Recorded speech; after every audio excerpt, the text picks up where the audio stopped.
আমরা কিন্তু জানি খুব ভালো করে যে আমরা কি কি পাপ করেছি। এই পাপগুলোকে একটু খাতার মধ্যে লিস্ট করতে হবে, পারবেন? নিজের বড় বড় পাপগুলোকে খাতায় লিস্ট করতে পারবেন? পারা যাবে এটা। ছোটখাটো পাপের কথা বাদ দেন। ছোটখাটো পাপ আল্লাহ পাক অজু করলে মাফ করে দেন। অজু করলে পাপ মাফ হয়ে যায়। নামাজের জন্য হেঁটে যাচ্ছেন, পাপ মাফ হয়ে যায়। আপনি এই যে আপনার পায়ের মধ্যে একটা কাঁটা ফুটেছে, পাপ মাফ হয়ে গেছে। আপনি জ্বর আসছে, আপনার গুনাহ মাফ হয়ে যাচ্ছে। আপনি মুসাফা করছেন আমার সাথে, আপনার গুনাহ ঝরে যাচ্ছে, আমার গুনাহ ঝরে যাচ্ছে। ছোটখাটো পাপ মাফের অসংখ্য পদ্ধতি আছে, আল্লাহ পাক দিয়ে দিয়েছেন আমাদের। কিন্তু কবিরা গুনাহ, বড় বড় কবিরা গুনাহ খাঁটি তওবা করা ছাড়া মাফ হবে না। আমি কি বুঝাতে পারছি? কবিরা গুনাহ খাঁটি তওবা না করলে মাফ হবে না। এই রমাজানে আমাদের কবিরা গুনার লিস্ট আমাদেরকে করতে হবে, নিজের আমলনামার লিস্ট নিজেকে করতে হবে। এবং রমাজানে রোজা রেখে সওমরত অবস্থায় আল্লাহকে বলতে হবে, আল্লাহ আমি অমুক পাপ করেছিলাম, আমাকে মাফ করে দাও। আল্লাহ আমি অমুক পাপ করেছি, আমাকে মাফ করে দাও। আল্লাহ আমি অমুক পাপ করেছি, আমাকে মাফ করে দাও। পারা যাবে ইনশাআল্লাহ? আল্লাহর জন্য এক মুহূর্তের ব্যাপার, আল্লাহ পাক আপনার সমস্ত পাপকে নেকি দিয়ে পরিবর্তন করে দিবেন ইনশাআল্লাহ, যদি মুখলেস ভাবে আপনি তওবা করতে পারেন। আরেকটা বিষয় থেকে যায়, সেটা হলো মানুষের সাথে জড়িত হক। অনেক সময় দেখা যায় কাউকে গালি দিয়েছে, এই জন্য সবসময় সতর্ক থাকবেন আপনার যারা যেন মানুষের হক নষ্ট না হয়। মানুষ আপনাকে গালি দেখ, থাপ্পড় মারুক, জমি আত্মসাৎ করে ফেলুক, হক নষ্ট করুক, কি করে করুক, আপনি তারটা করতে চান না। যারা করছে আপনি লাভবান। আপনি কেমন করে লাভবান? আপনি অসংখ্য নেকি পাচ্ছেন, আপনি জানছেনও না।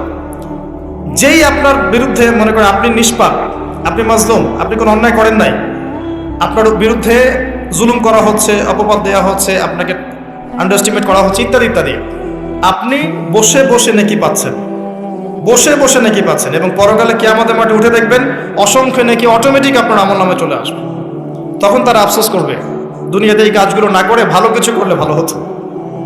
যাই হোক, মানুষের সাথে জড়িত পাপ আল্লাহর কাছে মাফ হবে না।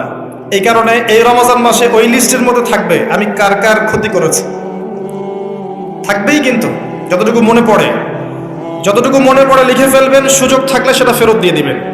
যদি সুযোগ না থাকে ক্ষমা চেয়ে নেবেন। যদি সেই সুযোগও না থাকে তার পরিবারের কাছে ক্ষমা চেয়ে নেবেন। যদি সেই সুযোগও না থাকে তার পক্ষ থেকে সদকা করে দিয়ে পারা যাবে ইনশাল্লাহ।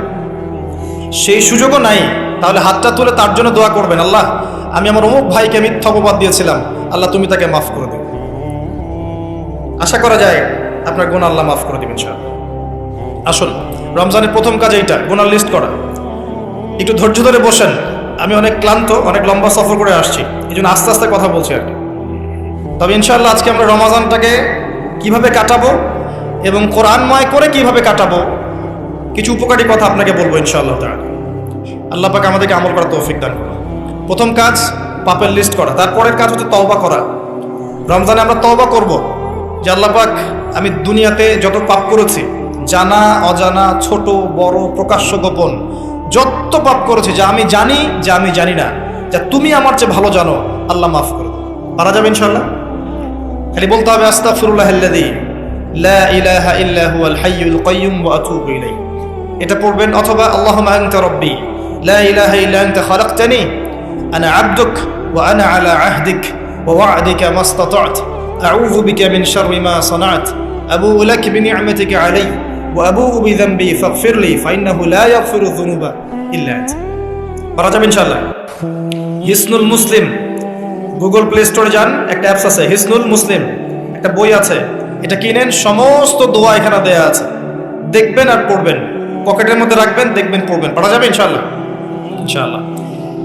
এরপরে তওবার পরে কি? তওবার পরে রমজান মাসের বাজার আগে করব। এখন শাবান মাস চলছে, হাতে যতটুকু টাকা পয়সা আছে বা জমানো কিছু টাকা তো আছে, এখান থেকে আপনি রমজান মাসের বাজার করবেন। রমজান মাসে আপনি বেশি বেশি বাজারে যাবেন না, ওই মাসে যেটা আর্ন করবেন সেটা জমিয়ে রাখবেন, সমস্যা নাই। সম্ভব হলে ঈদের যে কাপড় চোপড় লাগে, আপনার স্ত্রীর জন্য এক সেট, আপনার বাচ্চার জন্য এক সেট, আপনার এক সেট, নতুন কাপড় পরার সুন্নত। এবং আমরা সবাই নতুন কাপড় পরার চেষ্টা করবেন ইনশাআল্লাহ। যাদের নতুন কাপড় নাই তাদেরকে কাপড় দেওয়ার চেষ্টা করবেন ইনশাআল্লাহ। এটাও কিনে রাখতে পারেন আগে ভাগেই। রমজান মাসে আপনি বাজারে সময় দিবেন না, দুনিয়ার কাজে বেশি ব্যস্ত হবেন, এটা একটা টার্গেট। এরপর আপনি রমজান মাসে একটা প্রজেক্ট হাতে নেবেন। যে আমার মতো বহু মুসলিম সমাজে আছে যাদের পুরো মাস চলার মতো টাকা পয়সা নাই, আছে না? সামাজিকভাবে হোক, মাদ্রাসার উদ্যোগে হোক বা রাষ্ট্রীয়ভাবে হোক, যেভাবে হোক, এই গরিব মানুষদের লিস্ট করে বাসায় বাসায় অন্তত এক মাসের বাজার খরচ পৌঁছে দেওয়ার চেষ্টা করতে হবে। পারবেন? পারবেন না? এক মাসের বাজার কত টাকা লাগে? 2,000 3,000। নিত্য প্রয়োজনীয় কথা বলছি, সব তো দিতে পারবেন না। 2-3,000 4,000, এর মধ্যে সে চাল পাবে, ডাল পাবে, ছোলা বুট পাবে, তেল পাবে। বাই দ্য ওয়ে, তেলের দাম যে এখন কত আমি তো জানি না, আমি অবশ্য বাজারে যাই না, আমি জানি না দাম কত। তবে একটা ফেসবুক স্ক্রল করতে গিয়ে একটা ভিডিও আসলো, দেখলাম যে দেখে খুব হাসি বের হলো আর কি। যে বাড়ির গিন্নি সে কড়াই ধরে আছে, আর বাড়ির কর্তা ওই তেলের বোতলটাকে তালা দিয়ে লক করে রেখেছে আর কি। তো গিন্নি এসে বলছে আজকে রান্না করবো, তেল দাও। সে উঠে লক খুলে যে কৌটাটা আছে, যে কৌটার মুখটাতে এক কর্ক তেল ঢেলে এই আপনার কড়াইতে দিল, যে এটা দিয়ে আজকে চালাও। তো আল্লাহ পাক আমাদের এক শ্রেণীর অসৎ ব্যবসায়ীদেরকে হেদায়েত করুক, যারা কৃত্রিম সংকট তৈরি করে জিনিসপত্রের দাম বাড়ায়। আল্লাহ পাক এদেরকে হেদায়েত করুক। কঠিন শাস্তির আওতায় আনা উচিত। যদি এটা ওমর রাদিয়াল্লাহু আনহুর শাসন হতো, দেখতেন শাস্তি কাকে বলে, প্রকাশ্যে শাস্তি দিত তারা। যদি এটা ওমর রাদিয়াল্লাহু আনহুর যুগ হতো, তাহলে দেখতেন শাস্তি কাকে বলে। ওমর ইবনুল খাত্তাব রাদিয়াল্লাহু আনহুর একজন ছেলে একটা অন্যায় করেছিল, সম্ভবত তিনি মদ পান করেছিলেন, সম্ভবত। কাজী দোররা দিচ্ছে 80 বেত্রাঘাত, দোররা আস্তে আস্তে দিয়েছে। আমিরুল মুমিনিনের ছেলে, জোরে মারা যাবে না। ওমর রাদিয়াল্লাহু আনহু নিজে উঠে গিয়ে সেই দোররা হাতে নিয়ে নিজে পিটানো শুরু করলেন। দোররা মারা শেষ হওয়ার আগেই ছেলে ডেড, স্পট ডেড। কথা কি বুঝতে পারছেন? এবার ছেলেকে দাফন করলেন। দাফন করে বাকি দোররা যে কয়টা বাকি ছিল, এই বাকি দোররাগুলো তার কবরের উপরে মারছে। মারার পরে আল্লাহকে বলছে, আল্লাহ আমাকে মাফ করে দিও, হয়তো আমি ন্যায় বিচার করতে পারলাম না। আমি কি বুঝাতে পারছি ভাই? এটা তার শাসন। এরকম শাসন আবার আসবে ইনশাআল্লাহ। মনে করবেন না যে আসবে না। যা দেখছেন সব কিছু থাকবে না, এগুলোর কিছুই থাকবে না। যেটা বলছি, বাজার করে ফেলেন এবং প্রজেক্ট নেবেন। যারা দরিদ্র দুস্থ, এদের পরিবারে আমরা পার পরিবার একটা করে প্যাকেজ পাঠিয়ে দেব, যেখানে নিত্য প্রয়োজনীয় দ্রব্য থাকবে। তারাও যেন রমজান মাসে খেয়ে পরে বাঁচতে পারে। পারা যাবে ইনশাআল্লাহ। চেষ্টা করেন, আল্লাহ পাক আপনার রিজিকে বরকত দিবে ইনশাআল্লাহ। একটা হাদিসে আছে, বান্দা যতক্ষণ অন্য ভাইয়ের সাহায্যে থাকে, আল্লাহ ততক্ষণ ওই বান্দার সাহায্যে থাকে। আর একজন মুসলিম ভাইয়ের প্রয়োজন পূরণ করতে যাওয়া, খালি হেঁটে হেঁটে যাওয়া, এটা মসজিদে নববীতে বসে 12 বছর ইতিকাফ করার চেয়ে বেশি নেকির কাজ। এগুলো আমরা হয়তো বুঝি না, মনে করি তার সাথে যাব, আমার তো সময় নষ্ট হচ্ছে। আপনি 12 বছর ইতিকাফের নেকি পাচ্ছেন, তাও যে কোনো মসজিদে না, নববী মসজিদে। সুবহানাল্লাহ। রমজানে আর কি করবেন? কম খাবেন, সেহরি আর ইফতারে বেশি খাবেন না, এবং 2টা তরকারি দিয়ে যদি খাবার হয়ে যায়, 10টা তরকারি করার কোনো দরকার নেই। আপনিও দুনিয়ার কাছে বেশি ব্যস্ত হবেন না, বাড়ির মা বোনদেরকেও ব্যস্ত রাখবেন না, তাদেরকেও দিন শেখার সুযোগ দিবেন। রমজান মাসে তারা অল্প রান্না করবে, একবার রান্না করবে, 3 বেলা খেয়ে নেবেন গরম করে। তারা তালিম করবে, তারা কোরআন শেখার মজলিসে যাবে, তারা মহিলাদের মধ্যে দিন চর্চা করবে, তাদেরকেও দিনের সুযোগ করে দিতে হবে। পারা যাবে ইনশাআল্লাহ। এবং আপনিও তালিমে বসবেন, 5 ওয়াক্ত নামাজ মসজিদে আদায় করবেন, ইসলামিক দর্শগুলোতে বসবেন, ইমানকে তাজা করবেন। কম খাবেন। আমি বরাবরই বলি যে এই খাওয়ার যে ব্যাপারগুলো আছে, এখানে আমরা যারা দাবি করি যে ইসলাম আমরা প্রচার করছি, জনগণের মাঝে ঢুকাই দিচ্ছি, তাদের অনেকের মাঝেই দেখবেন খাওয়ার সুন্নত নাই। কথা বুঝতে পারছেন না? বড় বড় কথা বলার পরে খাওয়ার টেবিলে খালি বসায় দেন, দেখবেন সব শেষ, 7 পেট খেয়ে শেষ করে ফেলছে। খাওয়ার সুন্নত ওই কোরআনে আছে, হাদিসে আছে, প্র্যাকটিক্যালি নাই।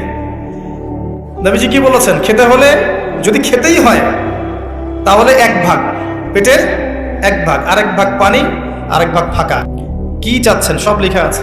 এটাই ইসলাম, যেখানে প্রতিটা বিষয়ের সমাধান আছে, খুঁটিনাটি সবকিছু আছে। আমরা অমুসলিম ভাই বোনদেরকে অনুরোধ করব, জীবনটাকে নিয়ে ভাবুন এবং কোরআন সুন্নাহকে একবার নিরপেক্ষভাবে পড়াশোনা করেন। এরপর যদি আপনার মনে হয় মন থেকে, হ্যাঁ, কোরআন এবং সুন্নাহে সব কিছুর সমাধান আছে, নিঃসন্দেহে এটা এক আল্লাহর পক্ষ থেকে মনোনীত দিন, আর দেরি করবেন না, ইসলাম কবুল করে ফেলুন। আল্লাহ পাক তৌফিক দান করুন। বলা যায় না, তাদের দ্বারা আল্লাহ পাক আমাদের চেয়ে অনেক বেশি খেদমত নিতে পারেন। আল্লাহ পাক এটা বলেছেন, ওয়া ইন তাতাওয়াল্লাউ, হে মুসলিমরা তোমরা যদি মুখ ফিরিয়ে নাও, আল্লাহর দায়িত্ব পালন না করো, আমানতের খেয়ানত করো, ইস্তাবদিল কওমান গায়রাকুম, আল্লাহ পাক অন্য কওমকে তোমাদের জায়গায় নিয়ে আসবেন, সুম্মা লা ইয়াকুনু আমসালাকুম, তারা তোমাদের মতো অপদার্থ হবে। আসুন, রমজান একটু কম খাওয়ার অভ্যাস করেন, সেহরিতে কম, ইফতারেও কম। এমনভাবে খাবেন না যে মনে হচ্ছে এটা আপনার জীবনের শেষ খাওয়া, এইভাবে খাবেন। এবার সম রেখেছেন, সম রাখা অবস্থায় 5 ওয়াক্ত নামাজ জামাতে পড়তে হবে, প্রথম টার্গেট। পারা যাবে ইনশাল্লাহ? 5 ওয়াক্ত নামাজ জামাতে পড়বো। সরকার বাধা দিবে? প্রশাসন বাধা দিবে? আপনার পরাশক্তির আপনাকে বোম মারবে? কিচ্ছু হবে না। আপনি আপনার দিন পালন করবেন। লাকুম দীনুকুম ওয়ালিয়া দিন, তোমাদের দিন তোমাদের, আমার দিন আমার। আপনি 5 ওয়াক্ত সালাত মসজিদে পড়ার চেষ্টা করবেন ইনশাআল্লাহ তাআলা। আর নামাজ পড়বেন রাসূল সাল্লাল্লাহু আলাইহি ওয়াসাল্লামের তরিকা মোতাবেক, তাড়াহুড়া করে 3G 4G নামাজ, রিল্যাক্সে নামাজ। ঠিক আছে ইনশাআল্লাহ? আসেন, রোজা রেখে আর কি করবেন? বেশি থেকে বেশি আল্লাহর জিকির করবেন। সুবহানাল্লাহ, আলহামদুলিল্লাহ, লা ইলাহা ইল্লাল্লাহ, আল্লাহু আকবার, সুবহানাল্লাহি ওয়া বিহামদিহি, সুবহানাল্লাহিল আযীম, লা ইলাহা ইল্লাল্লাহ ওয়াহদাহু লা শারীকা লাহ, লাহুল মুলকু ওয়া লাহুল হামদু ওয়া হুয়া আলা কুল্লি শাইইন কাদির, লা হাওলা ওয়া লা কুওয়াতা ইল্লা বিল্লাহ ইত্যাদি। যত জিকির আছে বেশি থেকে বেশি করবেন। মানুষের সাথে কথা কম বলবেন। অহেতুক চায়ের দোকানে আড্ডা পিটাবেন না, অহেতুক পাবজি নিয়ে পড়ে থাকবেন না, অহেতুক ফেসবুকে স্ক্রল করে সময় নষ্ট করবেন না, অহেতুক ইউটিউবে পড়ে থাকবেন না। আপনি জিকিরে সময় দিবেন, জায়নামাজে বসে থাকবেন, জিকিরে সময় দিবেন। আল্লাহ পাক তৌফিক দান করুন। এবং বেশি থেকে বেশি দোয়া করবেন আল্লাহর কাছে রমজান মাসে। দোয়া আপনার নিজের জন্যে, আপনার মা বাবার জন্যে, আপনার মৃত আত্মীয় স্বজনের জন্যে, আপনার ফিউচারের জন্যে, আপনার সন্তানদের জন্যে, আপনার দেশের জন্যে, আপনার জনগণের জন্যে, মুসলিম উম্মার জন্যে, সবার জন্য কি করবেন? দোয়া করবেন। দোয়ায় কার্পণ্য করবেন না। আপনি যখন অন্য কোনো মুসলিম ভাইয়ের জন্য দোয়া করছেন, তখন আপনার মাথার কাছে একজন ফেরেশতা থাকবেন, যিনি বলবেন যে তোমার জন্যও তাই হোক, তোমার জন্যও তাই হোক। দোয়া করলে লাভ আপনার, ক্ষতি নাই। আর দোয়া করার উপযুক্ত সময়গুলো খুঁজে খুঁজে বের করবেন। যেমন রোজা রাখা অবস্থায় দোয়া করলে দোয়া কবুল হয়। 2 ইকামতের মাঝখানে, মানে আজান এবং ইকামত এর মাঝখানে দোয়া করলে দোয়া কবুল হয়। নামাজের, ফরজ নামাজের পরে দোয়া করলে দোয়া কবুল হয়। সালাম ফিরানোর আগেও দোয়া করলে দোয়া কবুল হয়, দোয়া মাসুরার পরে। এরপরে সেজদারত অবস্থায় দোয়া করলে দোয়া বেশি কবুল হয়। শেষ রাতে দোয়া করলে দোয়া কবুল হয়। বৃষ্টি পড়ছে, এই সময় দোয়া করলে দোয়া কবুল হয়। একটু দান সাদাকা করেছেন, ভালো কাজ করেছেন, এখন হাত তুলে দোয়া করেন, দোয়া কবুল হয়। ওযু করেছেন, এখন হাত তুলে দোয়া করেন, দোয়া কবুল হয়। অনেক জায়গা আছে দোয়া কবুলের, খুঁজে খুঁজে বের করে দোয়া করতে। দোয়া চাইতে হবে কেন? নিজের দোয়া নিজে করুন। দোয়া চাওয়া ভালো কাজ, এটা কোনো খারাপ কিছু না, কিন্তু নিজের দোয়া নিজে করতে শেখেন। আপনার যা প্রয়োজন আমি কি বুঝতে পারবো? আপনি যদি বলেন ভাই দোয়া করেন, বলতে পারি যে বারাকাল্লাহ ফিক, কিন্তু আপনার কি কি দরকার, আপনার মূল চাহিদা কি কি, আপনাকে নিজের ভাষায় আল্লাহর কাছে বলতে হবে। যদি আপনি কোনো মতে আরবিও না জানেন, আরবির কিছুই জানেন না, আমি বলবো আপনি প্রয়োজনে বাংলাতেই আল্লাহর কাছে দোয়া করেন। আল্লাহ পাক সব ভাষা বুঝবেন ইনশাআল্লাহ। আল্লাহ পাক কি সব ভাষা বুঝবেন না? ইনশাআল্লাহ বেশি বেশি দোয়া করবেন।